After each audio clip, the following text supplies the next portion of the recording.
Level 1, the watcher. You're nobody yet. You don't even know you're being observed. You're living your normal life, going to your job, posting on social media, attending events. But someone noticed something about you. Maybe you have money, maybe you have influence in a small community, maybe you ask the right questions at the wrong time. A member approaches you at a charity gala or a business conference. The conversation feels random. They mention a book you should read.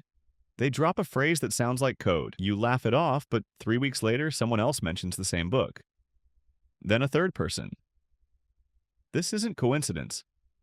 You're being tested to see if you're curious enough to dig deeper. Most people ignore it. They go back to their lives.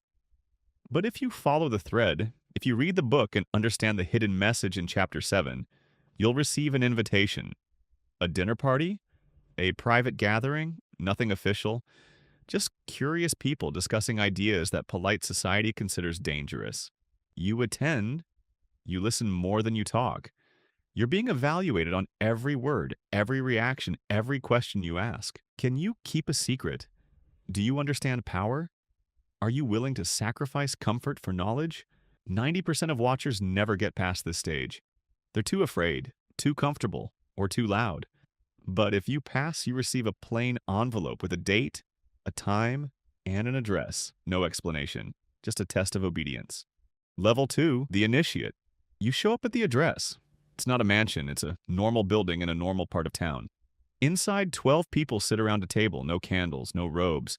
Just expensive suits and cold eyes. They ask you 2 questions. Your answers don't matter as much as how you answer. Why are you really here? Can you lie convincingly when necessary? Then comes the oath. You pledge secrecy, you pledge loyalty, you pledge to serve the interests of the group above your own interests. It sounds dramatic, but it's binding. Break it, and everything you've built will crumble. Not through violence. Your business partners will suddenly back out of deals. Your reputation will quietly disintegrate. The media will develop a sudden interest in your past mistakes. You're given a task, something small but illegal. Maybe you're told to influence a local zoning decision. Maybe you're asked to ensure a certain candidate wins a minor election. The task isn't about the outcome. It's about proving you'll cross lines. You have 6 months. No instructions, no support. Just the task and the understanding that failure means expulsion. You do it. You call in favors. You make donations to the right people. You apply pressure in ways that can't be traced back to you. It works. The zone gets approved. The candidate wins. You report back. They nod. No celebration. Just a wire transfer to an offshore account. $10 million. They're watching to see if you declare it, if you spend it foolishly, if you tell anyone about it. You stay quiet. You move the money carefully. 3 months later, you receive another task. Bigger this time. More risk, more reward. Level 3, the operator. You've proven yourself. Now you're useful. You're given access to a network.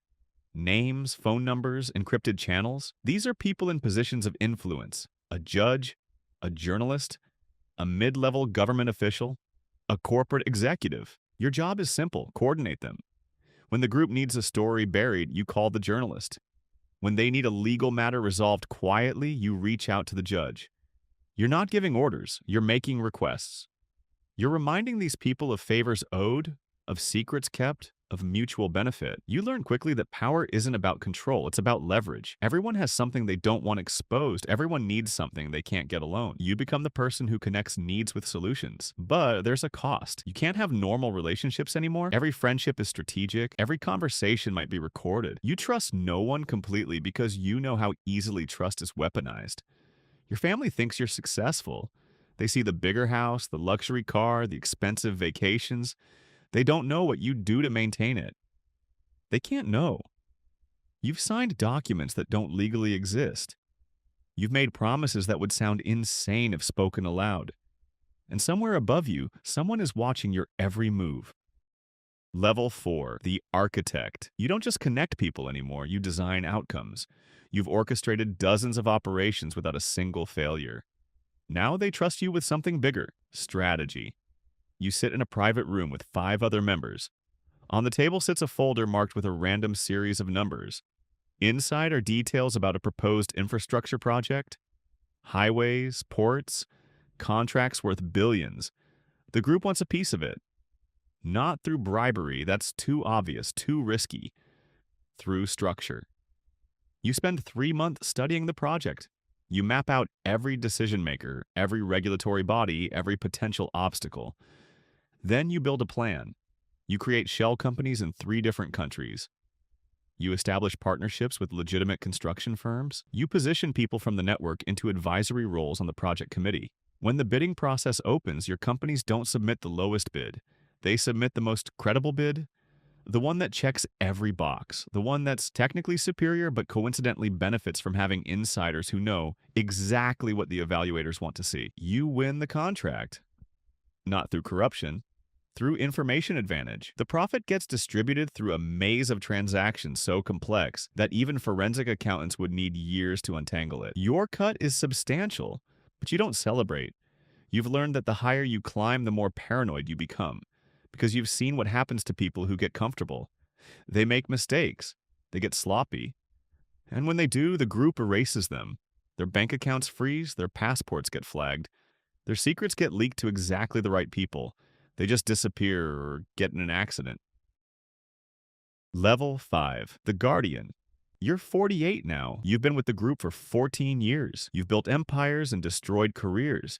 You've made more money than you could spend in 3 lifetimes. But money stopped being the point years ago. Now it's about legacy, about maintaining the system. You're given a new role, recruitment. You identify potential candidates, people with ambition, intelligence, and most importantly, vulnerability. Everyone has pressure points, financial stress, career stagnation, secret desires they can't fulfill through legitimate means. You find these people at conferences, charity events, exclusive clubs. You never approach them directly. You engineer introductions through mutual contacts. You create opportunities for them to prove their capabilities. You watch them for months, sometimes years, before ever mentioning the group. When you finally do, it's subtle. A vague reference to a network of like-minded individuals. An invitation to a dinner party where they'll meet interesting people. You let them connect the dots themselves. The smart ones always do. But your real job isn't recruitment. It's protection. The group has existed for decades, maybe longer. You don't actually know its full history because that information is compartmentalized. You only know your part. Your task is ensuring it continues existing. That means staying ahead of investigations, managing exposure, containing problems before they spread. When a member becomes a liability, you're the one who makes the call, not for elimination. The group doesn't operate that way. Too messy, too risky. Instead, you orchestrate their exit. You create circumstances where leaving becomes their best option. A lucrative job offer in another country. A scandal that forces resignation but stops short of prosecution. An illness that conveniently requires retirement. You make it look like their choice, like natural consequences. You've done this 7 times. Each time, you felt nothing because you understand what they didn't. The group isn't a collection of individuals. It's an organism, and organisms protect themselves by removing infected cells. You look at the city below from your penthouse window. Millions of people going about their lives completely unaware of the invisible architecture that shapes their world. They think they live in a system of rules and democracy and fairness. They don't. They live in a system of interests and leverage and carefully managed illusions, and you're one of the people maintaining that illusion. Not because you're evil, you don't see yourself that way. You see yourself as realistic, as someone who understands how power actually works. The world has always been run by small groups making decisions that affect everyone else. You're just honest enough to admit you're part of one. You'll never reach the top. There are levels above you that you'll never access, people whose names you'll never know, and that's fine, because you've learned the ultimate secret. True power doesn't come from being at the top. It comes from being essential to those who are. You never chose this path because you thought it would make you happy. You chose it because you understood something most people refuse to accept. The world isn't fair. It's never been fair. And the people who pretend otherwise are either naive or lying. You became part of the machine that runs beneath the surface, and now you can't imagine existing any other way.